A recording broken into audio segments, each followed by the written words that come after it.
के बारे में करेंगे। सबसे पहले जानेंगे कि कोलेस्ट्रॉल क्या है। हाई कोलेस्ट्रॉल क्या है। सर क्लिक करिएगा दूसरे पॉइंट पे। कोलेस्ट्रॉल बढ़ने के लक्षण क्या क्या हैं, जिससे हमें पता चले कि कोलेस्ट्रॉल बढ़ रहा है। कोलेस्ट्रॉल कितना होना चाहिए, उसकी सही मात्रा क्या है और क्या उसकी आउट ऑफ द लिमिट है, और कोलेस्ट्रॉल बढ़ने के क्या कारण हैं। कोलेस्ट्रॉल बढ़ने के नुकसान क्या क्या हैं। आप जानेंगे कि एलोपैथी द्वारा उच्च कोलेस्ट्रॉल का उपचार जो हम अंग्रेजी की दवाइयों के द्वारा करते हैं, लंबे समय तक लेने पर उनका क्या क्या दुष्प्रभाव हमारे शरीर पर आता है, और उच्च कोलेस्ट्रॉल के स्तर को हम नेचुरली प्राकृतिक रूप से कैसे रोक सकते हैं, इसके बारे में भी चर्चा करेंगे। और फिर हम आपको बताएंगे अंत में कि उचित पोषण हेतु हर्बलाइफ के कौन कौन से विकल्प उत्पाद उपलब्ध हैं।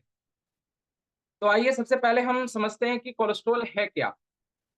तो जैसा कि आपसे जानना चाहूंगा, आप बता पाएंगे कोई हाथ हैंड रेस करके कि कोलेस्ट्रॉल होता क्या है। कोई भी बता सकते हैं हैंड रेस करके।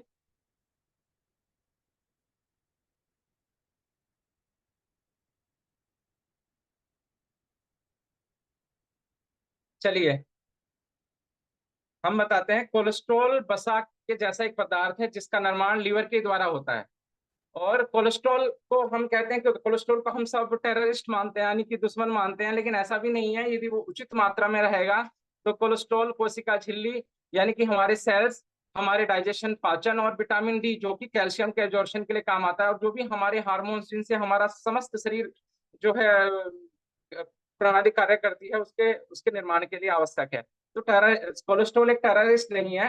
कोलेस्ट्रॉल यदि सही मात्रा में रहेगा तो वो हमारे लिए एक दोस्त का भी काम करता है सर।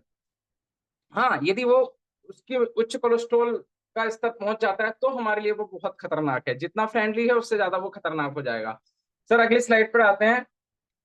तो कोलेस्ट्रॉल के जो प्रकार बताए गए हैं, कोलेस्ट्रॉल है एक तो कम घनत्व वाला लिपोप्रोटीन जिसको हम एलडीएल कहते हैं। इसे खराब खराब कोलेस्ट्रॉल की श्रेणी में रखा गया है। यह धमनियों में जम सकता है और आगे जाकर गंभीर स्वास्थ्य समस्याओं का कारण बन सकता है, जैसे कि दिल का दौरा इसके द्वारा पड़ सकता है। आपको स्ट्रोक जिसको हम ब्रेन हेमरेज बोलते हैं उसका भी खतरा इसके बढ़ने से हो सकता है। फिर आता है बहुत कम घनत्व वाला लिपोप्रोटीन। इसके अंदर ही सर ट्राइग्लाइसराइड आता है जो कि बहुत ही खतरनाक है। डॉक्टर बार बार कहते हैं कि ट्राइग्लाइसराइड का स्तर नहीं बढ़ना चाहिए। तो हमें, क्योंकि होता क्या है कि ये जाके कहीं ना कहीं धमनी में जम जाता है, जो हमारी ब्लड वेसल्स में जम जाता है और खून के लिए अवरोध पैदा करता है, जिससे कि उस पर बहुत ज्यादा कहीं ना कहीं प्रेशर पड़ने लगता है। फिर आता है उच्च घनत्व वाला लिपोप्रोटीन एचडीएल। हाँ, ये एक फ्रेंडली कोलेस्ट्रॉल है। इसको फ्रेंडली कोलेस्ट्रॉल की श्रेणी में रखा गया है। ये हमारा अच्छा दोस्त है क्योंकि ये जितना भी कोलेस्ट्रॉल को लीवर में वापस लौटाने में मदद करता है, और जिससे वह हटाया जा सके कोलेस्ट्रॉल को। सर अब हाई कोलेस्ट्रॉल क्या है, जब शरीर में हमारा एलडीएल कोलेस्ट्रॉल का स्तर बढ़ता जाता है तो उसे मेडिकल की भाषा में हम हाई कोलेस्ट्रॉल कहते हैं। यानी कि जब वह एक उचित सीमा से बाहर चला जाता है तो हम उसको हाई कोलेस्ट्रॉल कहते हैं। हाई कोलेस्ट्रॉल को हम हाइपर कोलेस्ट्रोमिया या हाइपर लिपिडीमिया भी कहते हैं। और एचडीएल का स्तर का अत्यधिक होने पर, एचडीएल कोलेस्ट्रॉल का स्तर बहुत कम होने पर वसा रक्त वाहिकाओं यानी ब्लड वेसल्स में जमने लगती हैं, जो धमनियों के माध्यम से पर्याप्त ब्लड सर्कुलेशन में मुश्किल पैदा करता है। जब अवरोध हो जाएगा तो वो मुश्किल पैदा करेगा ही करेगा सर। तो हमारा जो खून है, जब एक सक्रिय नली में यदि हम पानी भी दौड़ाते हैं तो बहुत तेज प्रेशर के साथ जाता है, तो इसी के कारण हमें कहीं ना कहीं ब्लड प्रेशर की समस्या होती है, क्योंकि कोलेस्ट्रॉल जाकर धमनियों में जम जाता है और कहीं ना कहीं ब्लड के लिए अवरोध पैदा हो जाता है। फिर वो बहुत तेजी से उसमें से गुजरता है, जिससे धमनी फटने का भी डर रहता है। इसी से ही हमें ब्रेन हेमरेज आता है सर। और एक आंकड़े के हिसाब से बताया गया है कि करीब कोलेस्ट्रॉल के 9,000 नए रोगियों की पहचान प्रतिदिन हो रही है सर। अब हम जानेंगे सर लक्षणों के बारे में कि कोलेस्ट्रॉल बढ़ने के लक्षण हैं कौन कौन से सर। वैसे वैसे तो सर हाई कोलेस्ट्रॉल का कोई लक्षण अपने आप में है नहीं है, लेकिन इसके बढ़ने से हमें बहुत सारी बीमारियां आ सकती हैं। तो लेकिन शरीर में कोलेस्ट्रॉल का स्तर बढ़ने पर आप निम्न लक्षणों का, जो आप लक्षण हम बताएंगे, उनका अनुभव कर सकते हैं। सबसे पहला है सर पैरों में सूजन। यदि कोलेस्ट्रॉल का स्तर बढ़ने पर पैरों में सूजन की शिकायत रहती है तो ये एक शुरुआती लक्षण है। यदि पैरों में आपके सूजन आ रही है तो ये शुरुआती लक्षण है, तो आपको कोलेस्ट्रॉल की जांच जरूर करानी चाहिए। दूसरा सर इसका है कि पैरों का ठंडा होना। पैरों का ठंडा होना भी कोलेस्ट्रॉल बढ़ने का संकेत है। यदि ऐसा हो रहा है तो बिल्कुल भी नजरअंदाज ना करें, तुरंत जाकर लैब में चेकअप जरूर कराएं। फिर होता है कि स्किन का रंग बदल जाता है, आपके शरीर में कोलेस्ट्रॉल का स्तर बढ़ने पर स्किन के रंग में बदलाव आने लगता है। यह लक्षण अनुभव होने पर डॉक्टर का परामर्श करना चाहिए। और सर जो एक और चीज है, पैरों में दर्द होना, जो कि एक आम समस्या है। काफी महिलाओं को भी ये समस्या रहती है कि हमारे पैरों में दर्द है और सूजन आ रही है। तो इसका एक कारण ये भी हो सकता है कि आपका कहीं ना कहीं कोलेस्ट्रॉल स्तर बढ़ रहा है। आपको जाकर इसके लिए भी चेक कराना चाहिए कोलेस्ट्रॉल को। रात में क्रैम्प्स पड़ना सर, कभी कभी सर ऐसा होता है कि कोलेस्ट्रॉल का स्तर शरीर पर के निचले अंगों की धमनियों को नुकसान पहुंचाता है, इसलिए पैरों में रात के समय में तेज क्रैम्प आते हैं। सर एक चीज और होती है जो यहाँ पर नहीं है, आंखों के ऊपर, आंखों की जो हमारी पलकें हैं उसके ऊपर कहीं ना कहीं जो है एक परत जमने लगती है, दूसरी परत मोमिया टाइप परत आने लगती है बहुत ज्यादा। वो भी एक कोलेस्ट्रॉल का पक्की पहचान है कि कोलेस्ट्रॉल कहीं ना कहीं हमारा खतरनाक स्तर पर पहुंच रहा है। सम हम आगे हम डिस्कस करेंगे, कोलेस्ट्रॉल के स्तर पर बात करते हैं कि कोलेस्ट्रॉल का स्तर कितना होना चाहिए। शरीर में टोटल कोलेस्ट्रॉल का स्तर 200 mg पर डीएल से कम होना चाहिए, क्योंकि आप यदि जांच कराने जा रहे हैं कहीं ना कहीं लैब पे सर, तो वहां पर हम लिपिड प्रोफाइल कराते हैं तो उसमें कई सारे स्तर दे रखे हैं सर। एक तो टोटल कोलेस्ट्रॉल का स्तर, तो वो जो हमें बताता है तो 200 mg पर डीएल से कहीं ना कहीं कम होना चाहिए। एलडीएल यानी कि खराब जो कोलेस्ट्रॉल है, जो पहले भी मैं बता चुका हूँ कि यही सबसे बड़ा टेररिस्ट है, एलडीएल कोलेस्ट्रॉल, जो 100 mg पर डीएल से कम होना चाहिए। और एचडीएल जो कि बहुत अच्छा कोलेस्ट्रॉल है, हमारा दोस्त है कहीं ना कहीं 60 mg पर डीएल से इसका स्तर ज्यादा होना चाहिए। ट्राइग्लाइसराइड जो इनमें सबसे बड़ा टेररिस्ट है, मतलब सरदार है सबका सर, तो ये कम से कम 150 mg पर डीएल से कम ही होना चाहिए, जिसको कि समझा जाता है कि हाँ अब हम खतरे से बाहर हैं सर। सर अब हम आगे चर्चा करेंगे कि कोलेस्ट्रॉल बढ़ता कैसे है। इसके बढ़ने के सर बहुत से कारण है। सबसे पहले तो हमारा आहार ही कारण है। यदि हम बहुत ज्यादा फैट ले रहे हैं, वो उसमें भी सैचुरेटेड फैट या ट्रांस फैट, और पूर्ण वसा युक्त, मतलब जो पूरा ही फैट से बना है, ऐसे डेयरी उत्पादों का सेवन कर रहे हैं, तो कहीं ना कहीं हम उच्च कोलेस्ट्रॉल के स्तर को बढ़ावा दे रहे हैं सर। फिर दूसरा है मोटापा। सर मोटापे के बारे में बताना चाहूंगा, ये हमारा बॉडी मास इंडेक्स, सर सब लोग ध्यान से सुन लीजिए, बॉडी मास इंडेक्स एक ऐसी चीज है जिसकी जांच हमें बिल्कुल करानी चाहिए। जब भी हमारे वेलनेस कोच सबके पास जाते हैं, आपके पास जाते हैं, जब चेकअप शुरू में बॉडी चेकअप करते हैं, तो वो बॉडी मास इंडेक्स को जरूर नापते हैं। यदि आपका बॉडी मास इंडेक्स कहीं ना कहीं 30 से ज्यादा है या 30 है, तो आप इसके शिकार हो सकते हैं सर। लिख लीजिए कहीं भी सर।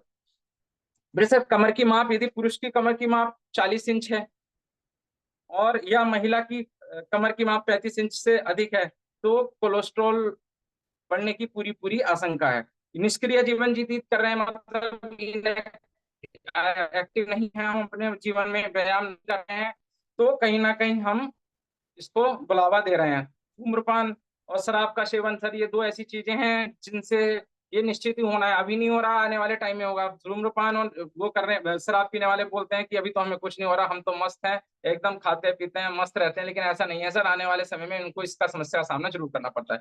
डायबिटीज सर, ये एक बहुत महत्वपूर्ण कारक है। डायबिटीज में दवाइयां लेने के कारण, जो हम डायबिटीज के लिए दवाइयां लेते हैं, कहीं ना कहीं सर वो शरीर को हमारा मोटा करती हैं, शुगर को तो नियंत्रित करती हैं, लेकिन वो कहीं ना कहीं मोटापा भी बढ़ा रही हैं। उसके कारण कोलेस्ट्रॉल की आशंका और लोगों से इसमें आने की 80% हमेशा संभावना रहती है। तो डायबिटीज के जो भी मरीज हैं वो एक्टिव जीवन जिएं और अपने आहार का भी ध्यान रखें और उचित व्यायाम भी करते रहें सर। सर हम अगली स्लाइड में जानेंगे कि कोलेस्ट्रॉल बढ़ने के नुकसान क्या क्या है, उनसे क्या क्या परेशानी हमें होने वाली है। सर सबसे इसमें खास जो बीमारी है सर, इसमें एथेरोस्क्लेरोसिस बोलते हैं, जिससे धमनियों की दीवारों पर, जैसे मैंने पहले ही बताया, कोलेस्ट्रॉल की परत जम जाती है और जमाव धमनियों के खून के प्रभाव को कम कर सकता है, जिसके कारण हमें बहुत सारी जटिलताओं का सामना करना पड़ सकता है, जिसमें सबसे पहले है सीने में दर्द, क्योंकि यदि हार्ट पे प्रेशर पड़ेगा तो सीने में भी दर्द की शिकायत होगी। और हार्ट अटैक भी आ सकता है, यदि क्लोट जम जाएगा हमारे हृदय को, यदि सही से रक्त की सप्लाई नहीं होगी, तो कहीं ना कहीं में हमें हार्ट अटैक पड़ सकता है। और स्ट्रोक, जो कि हम ब्रेन हेमरेज बोलते हैं, ब्लड प्रेशर हमारा कभी ना कभी बढ़ेगा और रात में सोते समय या कहीं भी काम करते हुए उससे भी हमें ब्रेन हेमरेज होने की संभावना है, जिससे हमें हमारा कोई भी अंग आगे चलकर पैरालाइज हो सकता है। सर फिर हम हाई ब्लड प्रेशर की बात करते हैं।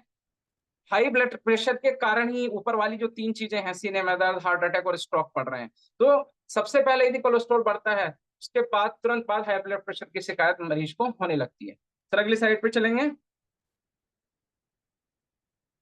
तो हम सर आप बताते हैं लंबे समय तक जो है अंग्रेजी दवाइयों पर निर्भर ना रहकर केवल अपनी जीवन शैली में हम अपना बदलाव कर कर इसको नियंत्रित रख सकते हैं सर।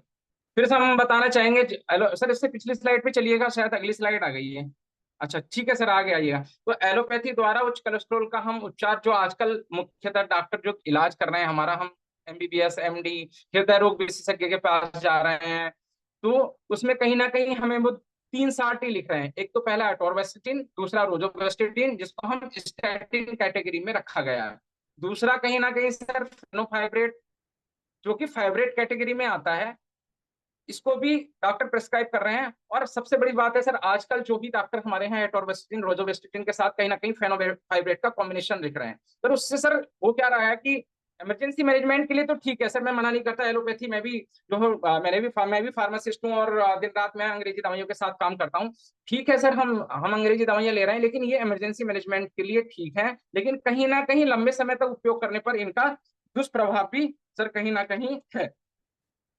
सर सबसे पहले मैं बताना चाहूंगा, इसका उपयोग करने से लंबे समय तक पाचन तंत्र को बिल्कुल खराब कर देती है, कब्ज की शिकायत रहने लगती है, मरीज को उल्टी दस्त पेट में दर्द रहने लगता है। और सबसे बड़ी समस्या सर, यदि बहुत ज्यादा समय तक लंबा समय तक और मरीज उपयोग कर रहा है और उसको वो टॉलरेट नहीं कर पा रहा है, कहीं ना कहीं कोलोन कैंसर और बवासीर जैसी बीमारियां भी इन दवाइयों से हो सकती हैं। और फिनोफेब्रेट का जो सर कॉम्बिनेशन हम यूज कर रहे हैं अटोरवास्टिटिन और रोजोवेस्टिटिन के साथ, उसके साथ सर अपच की समस्या, दूसरी समस्या सर सबसे बड़ी पित्ताशय में जो पथरियां हो जाती हैं, उन समस्या को भी सामना मरीज को करना पड़ सकता है सर। तो सर हम अगली स्लाइड पर आएंगे सर। अब हम जानेंगे सर कि प्राकृतिक तरीके से उच्च कोलेस्ट्रॉल के स्तर को हम कैसे रोक सकते हैं सर, कैसे हम इस पर नियंत्रण रख सकते हैं सर। सबसे पहले तो हम धूम्रपान बंद करें यदि धूम्रपान कर रहे हैं। उसके बाद सर हम एक्टिव जीवन जिए, अधिक समय तक बैठने के बजाय सक्रिय रहें। फिर अपने तनाव के, यदि हमें डिप्रेशन है, तनाव का स्तर हमारा बढ़ा हुआ है, तो उसको भी कैसे भी हमें कम करना है। फिर सर वसायुक्त मांस, मांस ही नहीं, केवल सर शाकाहारी भोजन में पूरी पकौड़े समोसे से भी परहेज करना है सर, वसायुक्त मांस और वसायुक्त शाकाहारी भोजन से भी परहेज करना है। फिर सर संतुलित आहार और पोषण लें, संतुलित आहार और पोषण की इसमें बहुत बड़ी भूमिका है। सर आगे चलेंगे। और आदर्श वजन बनाए रखें, ये एक बहुत महत्वपूर्ण फैक्टर है कि हमें आदर्श वजन बनाए रखना है सर। जो दो लास्ट में हमने हमें बताए गए हैं, संतुलित आहार और पोषण लेना और आदर्श वजन बनाए रखने के लिए, हमारा जिस क्लब में आज हम बैठे हैं सर, वो क्लब हम इसमें बहुत बड़ी भूमिका निभाता है सर। सबसे पहले है सर हर्बा लाइफ लाइन का हमारा सॉफ्ट जिलेटिन, जिससे कि कोलेस्ट्रॉल को दूर करने में बहुत बहुत महत्वपूर्ण भूमिका निभाता है। ये पूरी तरह से न्यूट्रिशन है, दवाई नहीं है। ये इसमें जो है ओमेगा 3 फैटी एसिड है, जो कि आप चाहेंगे तो सरकारी जो डॉक्टर है वो भी लिख रहे हैं इसको, कहीं ना कहीं जो बहुत समझदार डॉक्टर हैं। और आप यदि ये लेंगे, इसका रिजल्ट आपको योग व्यायाम के साथ बहुत जल्दी मिलने वाला है कहीं ना कहीं सर। दूसरा प्रोडक्ट है बीटा हर्ट वेनिला, जिसमें सोल्यूबल डाइटरी फाइबर है। और कहीं ना कहीं ये जो हम सोल्यूबल डाइटरी फाइबर की बात कर रहे हैं, ये सर सोयाबीन से ही नेचुरली इसको एक्सट्रैक्टेड किया गया है इस प्रोडक्ट में, जो कि बहुत बड़ी भूमिका निभाता है कोलेस्ट्रॉल को दूर करने में सर। नेक्स्ट आएंगे सर। सर आगे सर आगे चलते हैं, जहां मैंने कहा कि हमें आदर्श वजन बनाए रखना है सर। आदर्श वजन बनाए रखने के लिए भी और कोलेस्ट्रॉल को दूर बनाए रखने के लिए भी, दूर रखने के लिए सर हमारा फार्मूला 1 न्यूट्रिशनल शेक है। इस फार्मूला न्यूट्रिशनल 1 का जो बेस है वो भी सोयाबीन से तैयार किया गया है सर। ये एक तो मील रिप्लेसमेंट का काम करता है, दूसरा कहीं ना कहीं जैसे मैंने पहले बताया कि डाइटरी सॉल्युबल फाइबर से ये प्रोडक्ट बना हुआ है, तो ये भी हमारे कोलेस्ट्रॉल को नियंत्रित करने का कार्य करता है सर।